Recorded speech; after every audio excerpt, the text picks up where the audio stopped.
It's the Beano's 85th anniversary, so you know what that means. We are going to look at a very important milestone edition of the comic. No, not this one. This one! Issue 1000. It is far more interesting. We will look at the 85th edition a little at the end, but I will cover it in full at another time.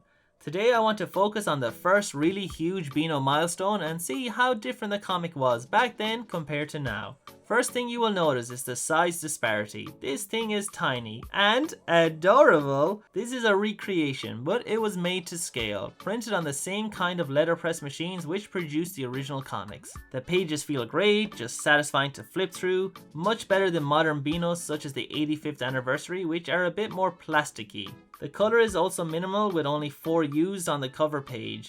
A beautiful illustration of a cake and the many Beano characters. There are already a lot of big names here so early in the comics run. We have Dennis, Rodger, Minnie, the Bash Street Kids, and other popular on and off characters, such as the 3 Bears and Lord Snooty. We also see Biffo the Bear getting a good licking. Nice.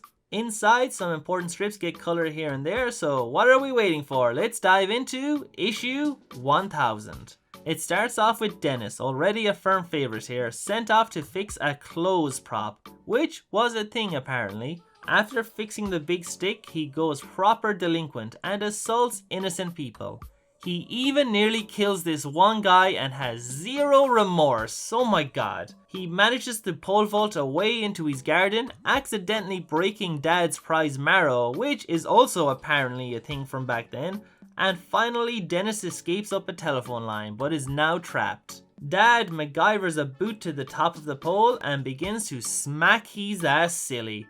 Now that's how you treat a menace. You give him a bad baiting.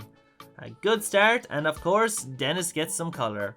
Next up is the Bash Street Kids, 1 year before David Sutherland took over drawing them. So they look rather weird, but you can still tell who all the characters are. It begins with the kids being cleaned in a washing machine, then being whipped by Fatty's dad into steamrolling their clothes cleaned. Danny's dad is next, who lawn mows their hair to save on barbers, except for Smithy, who is the Ralph Wiggum of the group. Turns out this is all to have the little goblins ready for their school photo. Danny wants to keep the photographer money though, so they trick him into falling into the pool. They then have Whiffy, Smithy's younger brother, run home to get his dad's camera. The perfect crime. They will have the photos taken and be able to pocket the cash. Things seem to be going well, but apparently Smithy had time to visit the zoo and a vulture of all things pops out and ruins the photo. But in the best gag, it is scared away and remains haunted by Plug's ugly face. Well, after that commotion, they try again and all seems to go well, but alas, being a farcical British comic, you know there is a catch. Smithy photographed himself, and we cut to a shot of some terrace housing as some next level batterings seem to be taking place. It's insinuated even more in the title as we see a cowering Bash Street gang fearing a paddle with their name on it. You couldn't do that today. Interestingly, we don't see Toots in the cowering group shot. 10 out of 10, some classic British Bash Street Kids. Up next is everyone's favourite classic, old-time great Beano strip, the Cannonball Crackshots. Yeah!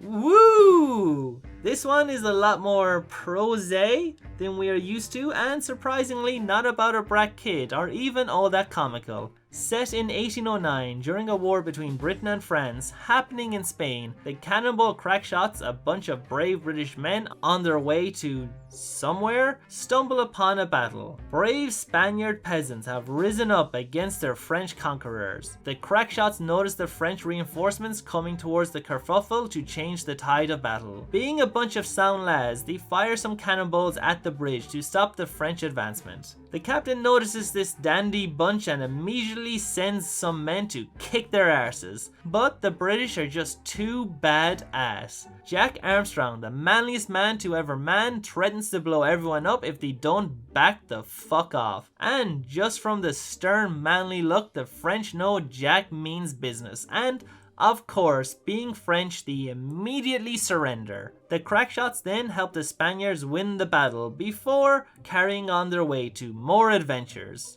This was alright, not really my thing. A bit of variety never hurts though. The French come off looking real bad, some real propaganda going on here. Good art though, but not really to my taste. It got 2 pages and a splash of colour, so you know it is considered a higher strip. Speaking of higher and better than others, it's time for Lord Snooty and his pals next. Let's see what the cake eater is up to. They have all received a letter about collecting items for a jumble sale. Of course, Lord Snooty gets the easy job of only having to open the sale.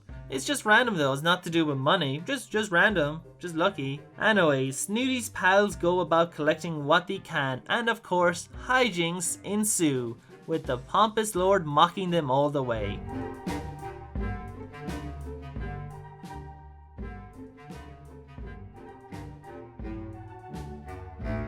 Thankfully, as it turns out, women are insatiable when it comes to shopping and getting a good deal. So, when Lord Snooty opens the next day, he is trampled by a horde of housewives. Looks like Lord Snooty didn't get the easy job after all.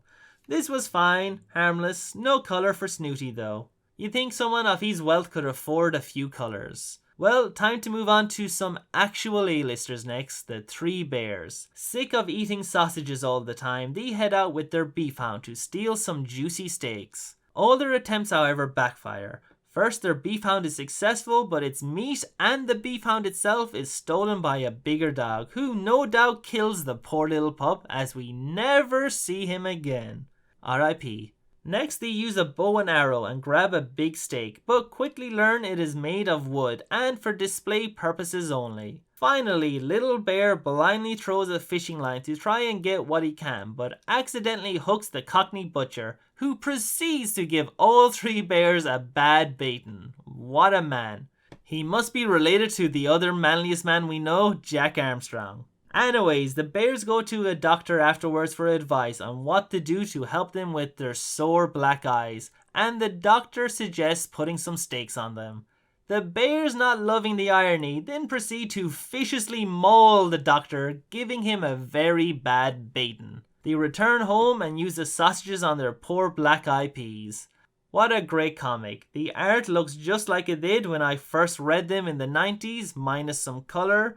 This was a pretty consistent looking strip, it seems. A really fun one for issue 1000. Let's see if the next one can follow it and keep the momentum go. Oh Jesus, another prosy one. The Great Flood of England. I already hate it. Well, let's give it a chance, I guess. This comic takes place in the far, far future of 1970. After 15 years of natural disasters, London is now flooded, and some children are trapped in a gasometer surrounded by poisonous jellyfish.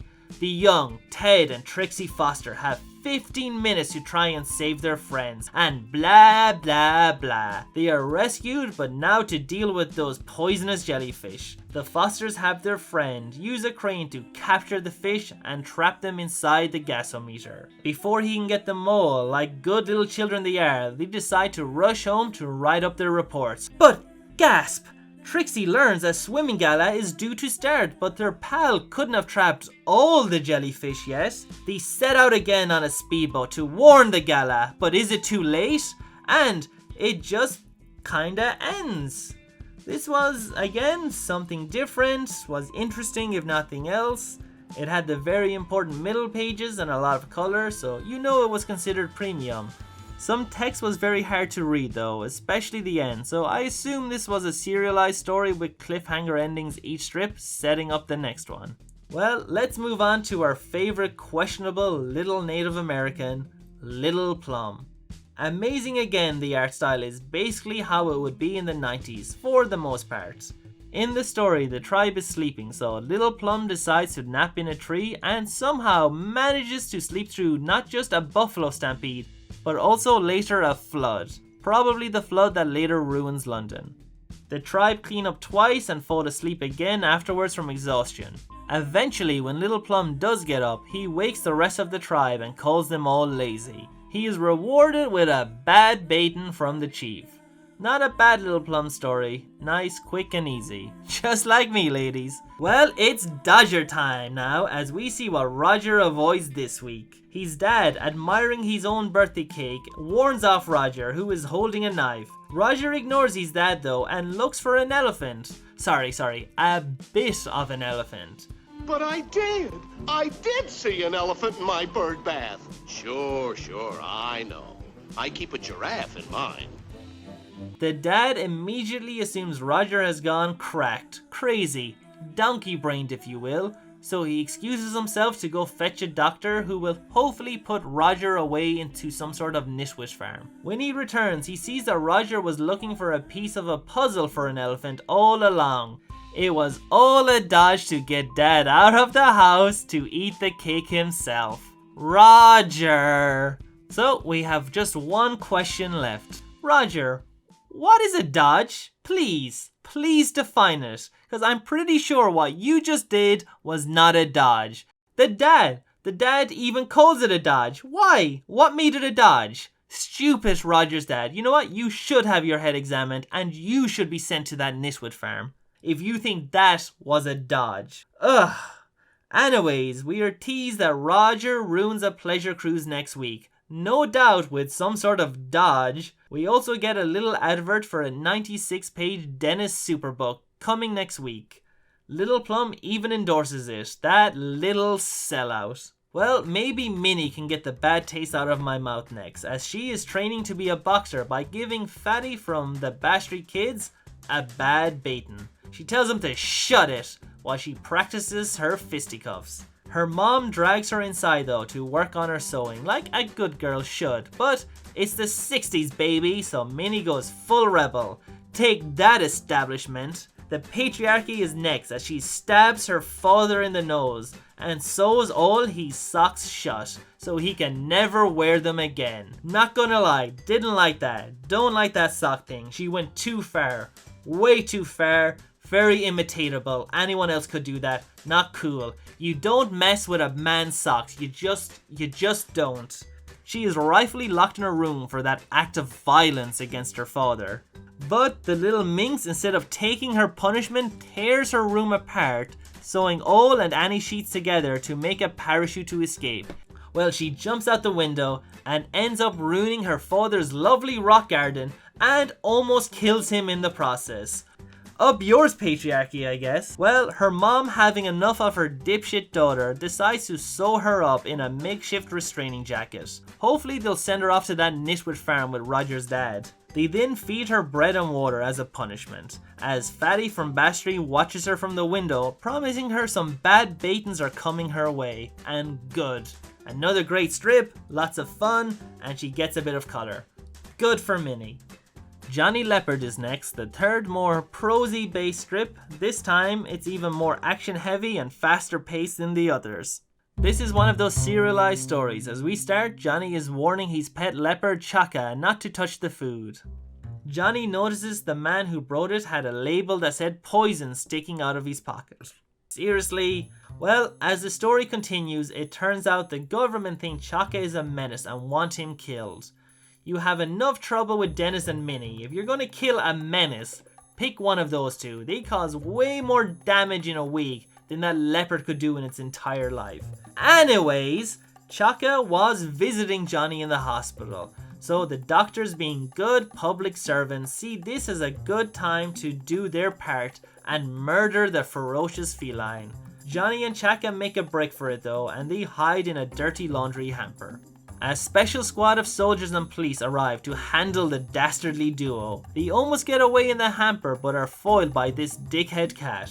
They make another run for it, getting to the lift as the squad gives chase. They manage to get to the roof where one of the squad members fires his gun. Bang! He misses the leopard but strikes an electrical cord and sets the entire hospital roof on fire, cutting the power. They forget all about the wanted duo as they have to save the patients in danger. That ends this week's strip as we get a preview for next week's story, The Courage of Chaka. Actually, I really liked this one once I got into it. It was a bit of fun, easily my my favorite of the 3 more prose strips, and I use the term prose very loosey-goosey. I would be interested in revisiting more of Johnny Leopard in future episodes, but right now we need to talk about the Crackpot circus. Off the bat, they are really phoning in the art in this one.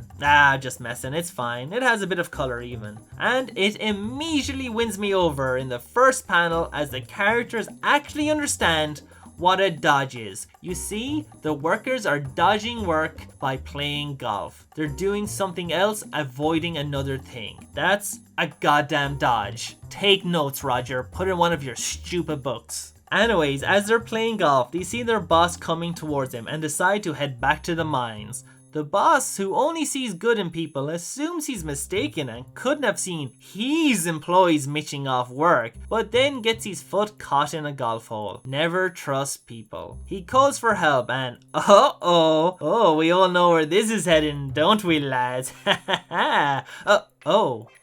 just robbed him. The internet has ruined me. Anyways, next a kangaroo gives him a bad baiting, but it helps him escape, so once again, bad baitings save the day. The boss, furious though, puts up a no golf sign. That'll learn him. The employees, upon seeing this, go, geez golly. Nothing to do, I guess, but to immediately gather our golf sticks and throw them over this wooden fence. Well, they throw them over, and of course the boss just so happens to be standing there and gets knocked clean out. What are they going to do? I know, why don't you play golf with your unconscious boss's mouth wide open? My god, is everyone in this comic a complete goddamn scumbag? No, Jack Armstrong is a British hero. Never forget. Well, we made it, guys. It's our final strip. Here we go. And oh my, it's a 2-parter. I wish the Beano did more of this back when I read it. It stars Jonah in Dopey Mick. That better not be some sort of Irish slur, or I'll have to deal out my own bad baitings. Well, it turns out it's a sequel to a not very known book called Moby Dick. It stars the descendant of the whale and the captain, who both have rather mean names, inexplicably, and of course, our boy Jonah. Captain Malcolm McBlubber wants revenge for Dopey Mick eating his peg leg. The captain, who's just walking around his ship giving all this exposition, manages to catch a stowaway, our pal Jonah hiding in some blubber. The captain suddenly gets hysterical though and calls for his crew. They all run up and throw Jonah to the whale Dopey Mick, who immediately swallows him. Jonah, who has no idea what is happening, it's all going too fast, eventually sees the captain's peg leg and realizes he is stuck right there until next week inside the whale. My god, how will he get out of this one? Probably the blowhole, I'm guessing, or something.